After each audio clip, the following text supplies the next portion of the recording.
नमस्कार, मैं हूं प्रकाश हिंदुस्तानी। पिछले कुछ दिनों से देश में नोटा की बात बहुत ज्यादा होने लगी।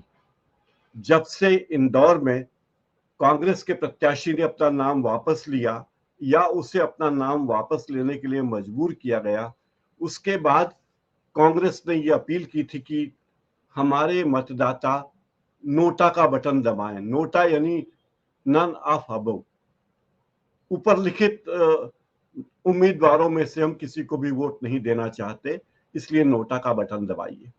और उसी की एक इंतहा ये हुई कि आज इंदौर में एक ऑटो रिक्शा के पीछे एक पर्चा लगा था, कांग्रेस के कार्यकर्ताओं ने लगवाया होगा। उसमें लिखा था कि आगामी लोकसभा चुनाव में 13 तारीख को इंदौर के मतदाताओं से अपील है कि वे नोटा का बटन दबाएं और अपना विरोध दर्ज करें अक्षय बम के फुस होने के कारण। इस इस ऑटो रिक्शा को देख के शहर की बीजेपी की एक नेता नाराज हुई और वो नेता पार्षद हैं। उन्होंने रिक्शा रुकवाया और उस पोस्टर को फाड़ दिया। जाहिर है कि उनकी नाराजगी है कि कहीं नोटा में लोग इतने बटन न दबाएं कि बात साबित हो कि शंकर लालवानी एक ऐसे उम्मीदवार है जिन्हें लोगों ने पसंद नहीं किया, या देश में सर्वाधिक ऐसे मतदाता रहे जिन्होंने बीजेपी के उम्मीदवार को पसंद नहीं किया। इसी मुद्दे पर हम बातचीत करेंगे और हमारे साथ आज हैं मल्हार मीडिया की ममता मल्हार जी। ममता जी, आपका नमस्कार, स्वागत है। इस चुनाव में नोटा कितना गुल खिलाएगा, ये बड़ी चर्चा की बात है कि क्या आखिर क्या नोटा की क्या अहमियत है और नोटा को लेकर क्या क्या हो रहा है। नोटा यानी नोन ऑफ अबव, उपरोक्त में से कोई नहीं। ईवीएम मशीन का इस्तेमाल तो काफी पहले से हो रहा है, लेकिन नोटा का बटन पिछले दशक में शामिल हुआ और 2013 में 5 राज्यों के विधानसभा चुनाव में नोटा पहली बार आया। नोटा के बारे में ये बात जरूर है कि लोग अपना विरोध दर्ज करने के लिए नोटा का विकल्प चुनते हैं। मतदाताओं की शिकायत थी कि कई बार हमें अनचाहे, हम वोट तो देना चाहते हैं लेकिन कई बार हमें ऐसे उम्मीदवार को वोट देना पड़ता है हम जिसे पसंद नहीं करते, क्योंकि तमाम उम्मीदवार जो खड़े होते हैं उनमें से कोई भी हमारी पसंद का नहीं। तो इसी के तहत ये योजना बनी और नोटा का विकल्प मतदाताओं के सामने खुला। शुरुआत में नोटा के नियमों में बार बार बदलाव हुए हैं। कई लोग नोटा को अवैध मानते हैं कि नोटा को बाकी सभी उम्मीदवारों से अगर ज्यादा वोट मिलते हैं तो क्या नोटा को मिले हुए वोट, क्या वो चुनाव अवैध हो जाएगा और जो चुन के उम्मीदवार आया उसे दोबारा चुनाव लड़ना पड़ेगा। ये बातें भी रही। महाराष्ट्र के राज्य सूचना आयोग ने 2018 को नोटा को काल्पनिक चुनाव उम्मीदवार माना है। आपको याद होगा, सूरत में जब निर्विरोध चुनाव हुए तो लोगों ने कोर्ट में याचिका लगाई और कहा कि नोटा के रहते हुए आप किसी भी उम्मीदवार को किस तरह निर्विरोध घोषित कर सकते हैं। यह मुद्दा अभी कोर्ट में है। ममता जी, नोटा को लेकर जिस तरह कांग्रेस की पहल का विरोध किया जा रहा है, आप उस पर क्या कहना चाहेंगे? कांग्रेस का विरोध अपनी जगह सही है, क्योंकि जब प्रत्याशी ही का अपहरण हो गया तो कांग्रेस को लड़ने के लिए कुछ ना कुछ तो आधार चाहिए, क्योंकि नामांकन का भी टाइम निकल गया था। और रहा सवाल नोटा का, तो जब 2013 में ये आया था तो वो राइट टू रिकॉल के लिए आया था कि नोटा दबाएंगे तो ऐसा हो जाएगा, लेकिन सुप्रीम कोर्ट ने उसमें जो आदेश दिया उसमें से आधा ही आदेश है जिसके तहत आप वोट दे सकते हैं। राइट टू रिकॉल उसमें नहीं लागू हो रहा है। उसमें ये है कि 99% भी वोट नोटा को जाता है तो भी चुनाव रद्द नहीं होगा, और एक भी वोट अगर एक प्रत्याशी को मिल गया तो वो जीता हुआ माना जाएगा। तो इसका जब मैंने थोड़ा पढ़ा तो मुझे लगा कि ये दिल बहलाने के लिए ख्याल बहुत अच्छा है जनता के लिए, कि कोई पसंद नहीं है तो हम नोटा को दे देते हैं। कांग्रेस का विरोध अपनी जगह जायज है, होना भी चाहिए, लेकिन जिस तरीके से कांग्रेस एक अपील कर रही है कि आप नोटा पे वोट डालिए, तो कांग्रेस की तरफ से ये अपील थोड़ी ठीक नहीं लगती है मुझे, कि आप कुछ और तरीका उसका अपना सकते थे विरोध का, वो पब्लिक तय करेगी कि उसे कहाँ पे वोट करना है कहाँ नहीं। एक जन विरोध तो सामने आ ही रहा है जब से ये बम वाली घटना हुई है। तो इंदौर के ज्यादातर लोगों का कहना है कि नोटा पे ही जाएंगे। तो कांग्रेस का कुछ ठीक है कुछ नहीं भी ठीक है, लेकिन बीजेपी जिस तरीके से जी, आक्रामक हुई है, बड़ी दिलचस्प जैसे स्थिति है इंदौर में खास। वीडी शर्मा जी ने बोला कि जिसका सिक्का खोटा वो कह रहे हैं कि नोटा। तो ये इस तरीके से दोनों इंदौर का चुनाव कुल मिला के रोचक हो गया है। पहले जो हॉट सीट छिंदवाड़ा चल रही थी, अब वो इंदौर का चुनाव उससे और 4 कदम आगे हो गया, वहां पे मजा आने लगा है। जी प्रकाश जी।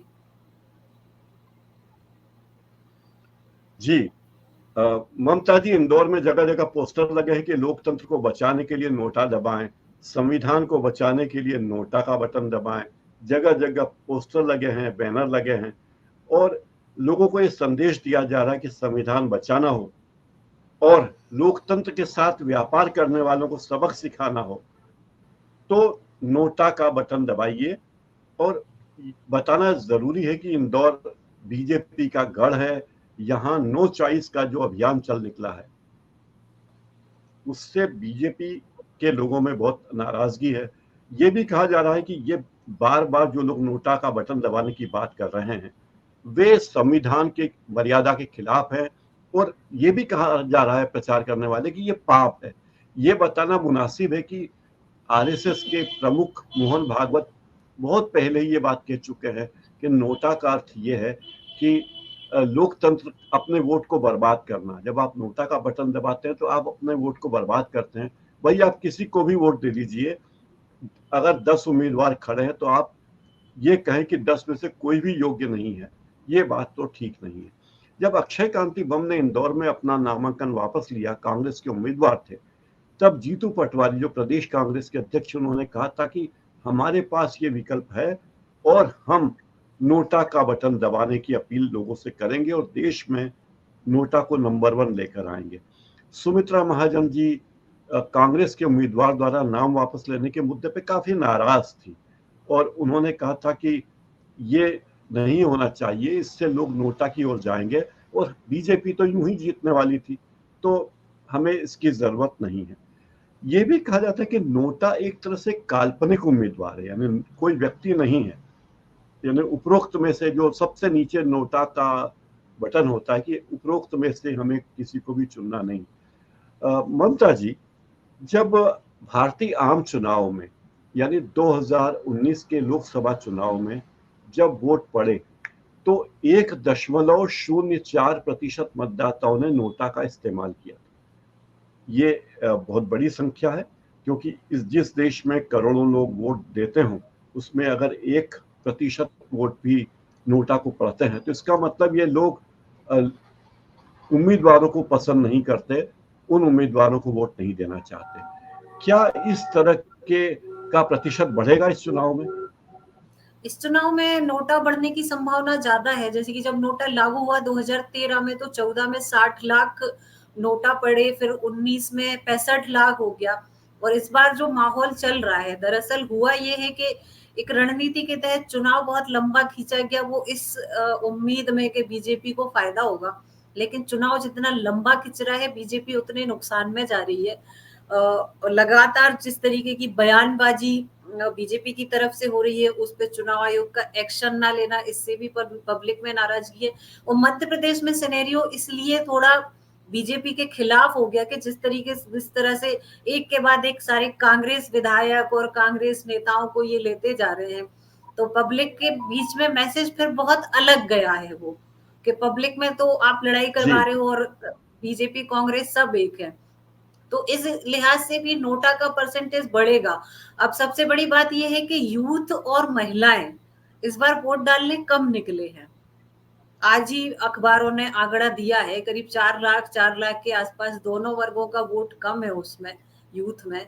तो ये अपने आप में एक बड़ा मैसेज है कि जनता ये भी समझ रही है कि हम नोटा डाले नहीं डाले उससे हमारा विरोध तो दर्ज हो ही नहीं रहा है। तो एक ये भी अपने आप में एक तरीके का कि हमारे पसंद का कैंडिडेट नहीं है तो नहीं करेंगे वोट। लेकिन वो वही है कि जो इंदौर में नोटा का रिकॉर्ड बना, तो फिर जो सफाई में नंबर 1 इंदौर है वो इसमें भी नंबर 1 हो जाएगा। और हो सकता है कि सुप्रीम कोर्ट को अपना डिसीजन देना पड़े इलेक्शन रद्द करने के लिए, वहां का दोबारा करवाने के लिए। जी प्रकाश जी। जी ममता जी, इंदौर शहर में जो पोस्टर्स लगे हैं ऑटो रिक्शा के पीछे, उन पर लिखा है कि लोकतंत्र के सौदागर को सबक सिखाना है, 13 मई को जिम्मेदार नागरिक बनकर नोटा का बटन दबाना है। यानी अगर आप जिम्मेदार नागरिक हैं तो नोटा का बटन दबाएंगे, अगर आप सौदागरों को चुनाव में सौदागरों को सबक सिखाना चाहते हैं तो आप नोटा का बटन दबाइए।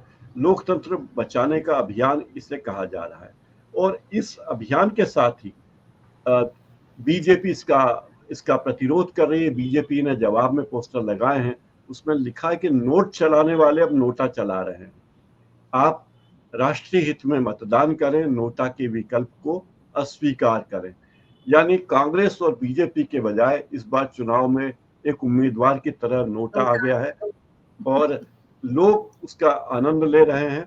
और कांग्रेस ने आज ऑटो रिक्शा के पीछे नोटा के समर्थन में लिखे गए पोस्टर को फाड़ने की शिकायत चुनाव आयोग से की है और कहा है कि ये इंदौर की संस्कृति नहीं है, जिस तरीके से विरोधी के पोस्टर फाड़े जाएं या नोटा के पोस्टर फाड़े जाएं, ये अच्छा नहीं है। इंदौर में ऑटो रिक्शा वालों की बहुत सारी यूनियन है, तो एक यूनियन ऐसी भी है जो आरएसएस की समर्थक है, बीजेपी की समर्थक है। उसका कहना है कि नोटा के पोस्टर लगाने की हमसे कोई परमिशन नहीं ली गई थी और जबरदस्ती इस तरह के पोस्टर चिपका दिए गए थे। और कांग्रेस के नेता शोभा ओझा कह रहे कि हम नोटा को एक जन आंदोलन बनाना चाहते हैं और रिकॉर्ड वोट हासिल करेंगे। कांग्रेस जगह जगह नुक्कड़ सभाएं भी कर रही है, लेकिन मुझे लगता है कि अब सांप निकल जाने के बाद रेखा को पीटने का कोई मतलब नहीं, रस्सी को पीटने का कोई मतलब नहीं। आप क्या कहना चाहेंगी? एक आखिरी कमेंट। बिल्कुल सही बात है कि अब तो समय निकल गया है और एक तरीके से इस चुनाव में जो एक बात हो रही है कि संविधान संविधान संविधान, अचानक से संविधान की चिंता राजनीतिक दलों को बहुत होने लगी है। ये यही कह रहे हैं कि 400 पार आएंगे तो संविधान बदलेंगे, उधर कांग्रेस संविधान की रक्षक बन गई है, लोकतंत्र बचाने की पूरी लड़ाई लड़ी जा रही है। लेकिन जनता इसमें कहाँ है? इसमें जनता की मर्जी कहाँ पूछी जा रही है? कहाँ से कैसे लोकतंत्र बचाया जा रहा है? संवैधानिक अधिकारों का उल्लंघन, संवैधानिक नियमों का उल्लंघन दोनों तरफ से हो रहा है। तो इसमें आप किस तरीके से संविधान की रक्षा कर रहे हैं, किस तरीके से आप लोकतंत्र को बचाने की बात कर रहे हैं, ये मेरी समझ से तो परे है बतौर पत्रकार और बतौर भारतीय नागरिक। और ये एक ऐसा चुनाव है कि जिसमें अब कहीं कोई कमेंट करने का मन नहीं करता, या कहीं पे कोई अलग से कुछ खबर निकले तो वैसा कुछ करने का अब वो नहीं होता कि ठीक है एक पैटर्न चल रहा है, देखेंगे जो रिजल्ट होगा। लेकिन रोचक हो गया मध्य प्रदेश। एक तो शुरू से जब वो 29 का मिशन लेके बीजेपी चली थी तो मध्य प्रदेश पे वैसे भी निगाहें थी, तो छिंदवाड़ा रहा चर्चा में। अब इंदौर के कारण वो सेंटर ऑफ अट्रैक्शन हो गया, नोटा के कारण एमपी पूरा। जी बहुत बहुत शुक्रिया ममता जी, आपसे बातचीत हुई और आपने अपने दिलचस्प विचार रखे, धन्यवाद। मित्रों, आज हमारे इस कार्यक्रम में इतना ही। हमारे चैनल को लाइक कीजिए, सब्सक्राइब कीजिए और बेल आइकन जरूर दबाइए ताकि आने वाले कार्यक्रमों की सूचना आपको मिलती रह सके। बहुत बहुत धन्यवाद। एक बार फिर हमारे चैनल को लाइक करने